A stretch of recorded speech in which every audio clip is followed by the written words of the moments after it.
যাদের কথা বা উচ্চারণের সমস্যা, স্পষ্ট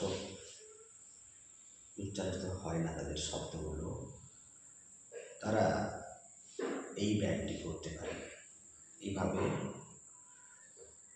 গোড়ালির উপরে বসে পাছার দুপাশে গোড়ালিকে ফেলে হাঁটুগুলো ফাঁক করে এভাবে সামনে হাত রাখবেন। তারপর জিভটাকে বের করে